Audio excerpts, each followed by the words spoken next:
प्राय जस्तो नेपाली युवाहरूको सपना ब्रिटिस आर्मी र सिङ्गापुर पुलिस जोइन गर्ने हुन्छ र आर्मी बन्ने तपाईँको सपना छ भने यु निड ट्रेनिङ। हामीलाई ट्रेनिङ चाहिन्छ र यो कुरामा चाहिँ धेरै केटाहरूको क्वेसन हुन्छ, ट्रेनिङ कहिलेबाट स्टार्ट गर्ने, ट्रेनिङ चाहिँ अब कहिलेबाट स्टार्ट गर्ने त। सो आज हामी यो भिडियोमा ब्रिटिस आर्मी र सिङ्गापुर पुलिसको लागि कहिलेदेखि ट्रेनिङ सुरु गर्ने हेर्नेछौँ। बट भिडियोमा अब फर्स्टमा ब्रिटिस आर्मी र सिङ्गापुर पुलिसको सेलेक्सन कहिले खुल्छ त, त्यो हाम्रो मेन क्वेसन हो। ब्रिटिस आर्मी र सिङ्गापुर पुलिसको selection next year 2079 BS next इयरको जेठ अथवा असादमा खुल्छ। जेठ अथवा असादमा चाहिँ अब हाम्रो इन्टेक 2023 सुरु हुन्छ, त्यो चाहिँ अब अर्को वर्ष हुन्छ। नजिकै छ सेलेक्सन। हेर्ने हो भने अब हामीसँग 4-5 मन्थ्स मात्र बाँकी छ। सो अब हाम्रो रेजिस्ट्रेसन हुन्छ जेठ अथवा असादमा चाहिँ। रेजिस्ट्रेसनमा चाहिँ धेरै कुराहरू हुँदैन, जस्ट सिम्पल कुराहरू हुन्छ। तर त्यसमा मेन कुरा, हाम्रो मेन फोकस भनेको चाहिँ के हो त भनेदेखि रेजिस्ट्रेसनमा सबैजनाको मेन फोकस भनेको हेभिङ हो।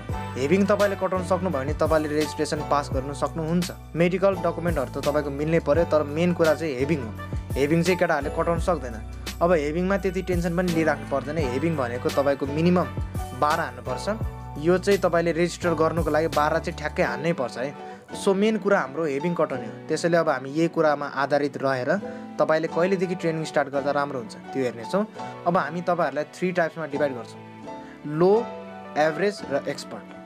अब लो भन्नाले चाहिँ यो चाहिँ हेभिङको बेसिसमा हो। लो भन्नाले चाहिँ जसले चाहिँ 0 देखि 5 हेभिङ, 0 देखि 5 हेभिङ गर्नेहरू चाहिँ लोमा पर्नुहुन्छ। 6 देखि 11हरू चाहिँ एभरेज र 12 देखि 24, 25, 26 अब 30 सम्म भनौँ न, उहाँहरू चाहिँ एक्सपर्ट हुनुहुन्छ।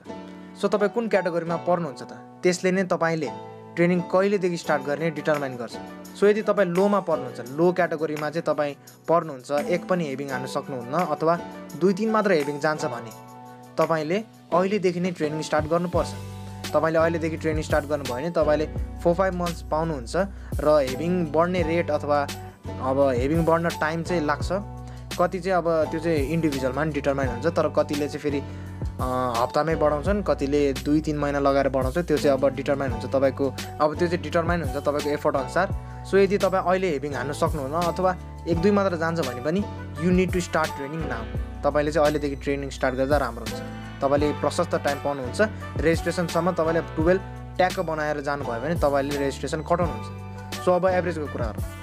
एभरेज भनेको चाहिँ जसले चाहिँ 6 देखि 11 हेभिङ हान्नु सक्नुहुन्छ। अब एभरेजमा पर्नेहरूलाई चाहिँ अलिकति दोधार हुन्छ, किनभने 7-8 तपाईँको हेभिङ छ भने तपाईँलाई अलिकति बढाउन गाह्रो हुन्छ। त्यहाँबाट चाहिँ अलिकति पोइन्टमा चाहिँ अलिकति हुन्छ नि, जस्तै त्योबाट चाहिँ अलिकति इम्प्रुभमेन्ट गर्न अलिकति गाह्रो हुन्छ। सो एभरेजमा चाहिँ अलिकति दोधार छ। सो त्यसमा चाहिँ त्यो कुरामा अड्की नराखौँ। 6 देखि 11 भित्र तपाईँले हान्नु सक्नुहुन्छ, तपाईँ एभरेजमै पर्नुहुन्छ। सो तपाईँ यो लेभलमा पर्नुहुन्छ अथवा यो क्याटेगोरीमा आउनुहुन्छ भने you need to start training about, अब तपाईँ भनौँ न फागुन अथवा चैतमा तपाईँले ट्रेनिङ स्टार्ट गर्नुभयो भने राम्रो हुन्छ। सो अब एक्सपर्टको कुरा गरौँ। एक्सपर्ट भन्नाले चाहिँ 12 देखि 24, 25, 26, 30 सम्म ल भनौँ, 30 सम्म हान्नु सक्नेहरू चाहिँ एक्सपर्ट हुन्। उहाँहरू चाहिँ एक्सपर्ट क्याटेगोरीमा पर्नुहुन्छ। यदि तपाईँ पनि एक्सपर्ट क्याटेगोरीमा पर्नुहुन्छ भने you need to start training about, अब भनौँ न वैशाखदेखि तपाईँले ट्रेनिङ स्टार्ट गर्दा हुन्छ। तर यो कुरा चाहिँ अब अलिकति डिबेट हुन्छ, किनभने एभरेजले फागुन अनि एक्सपर्टले वैशाख। अब एक्सपर्टले अहिले चाहिँ के यतिकै बस्ने त्यस्तो क्वेसन आउँछ। सो म के भन्छु भनेदेखि you all need to start training from now.